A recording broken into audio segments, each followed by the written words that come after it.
Howdy guys, Jimmy Song here. In this video, I'm going to talk about the importance of particular things in the Bitcoin ecosystem, specifically developers and decentralization. Now, there's a sense that, if you lose the best developers or something like that, that your project will go to crap. I mean, to some degree, that is true. But at the same time, there's this other aspect, which is decentralization, which I personally think is much, much more important. Now, what do I mean by that? Well, a decentralized network means that there's no single point of failure and no single point at which, a government or organized entity can come in and choke the whole thing out. So, for example, if you with almost anything in finance, you have lots of different choke points, right? Like people have to keep their money in banks or whatever. With stocks, they have to keep it in some sort of like a registry.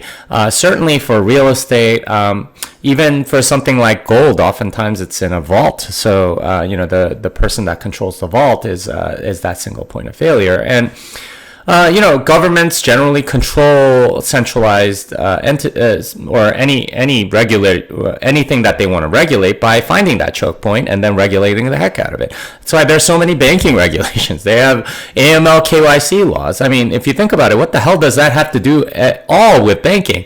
It's just there because it happens to be a convenient place to collect all of this data so that the government can go do stuff with it.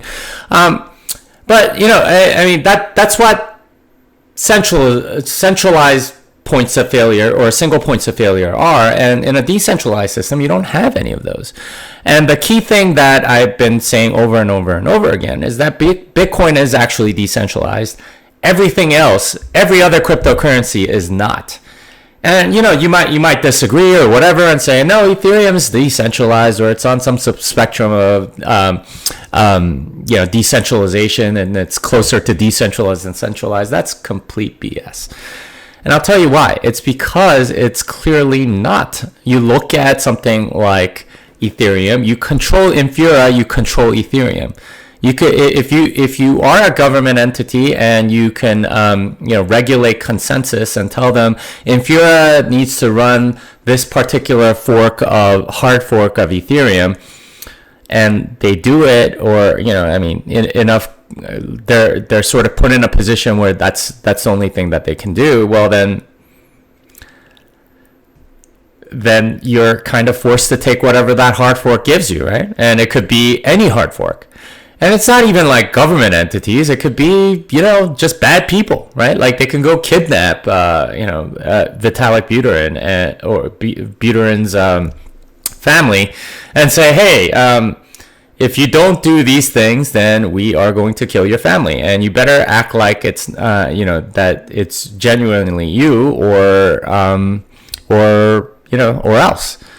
And they can basically make things make Ethereum into whatever they want.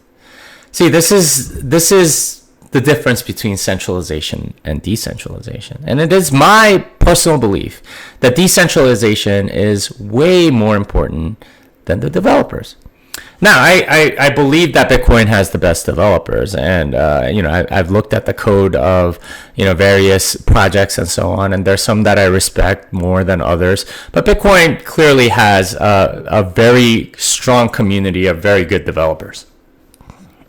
But that said, if the choice were bad developers and decentralization, or centralization and good developers, I'll take bad developers and decentralization every single time. Because centralized things can get regulated. It's no longer permissionless. It is something that someone can control. Whereas decentralized means that no one can control it. And the market incentives are such that if there are bad developers, well, then new developers will come in.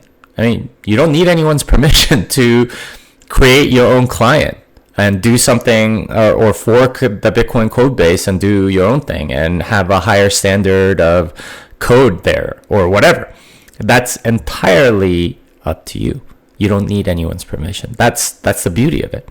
Whereas, you try something like that with, the Federal Reserve, release your own software that says that you have $20 trillion now. Yeah, it's not going to fly. Anyway, that's my thought on developers versus decentralization. Hope that helps you. This song is done.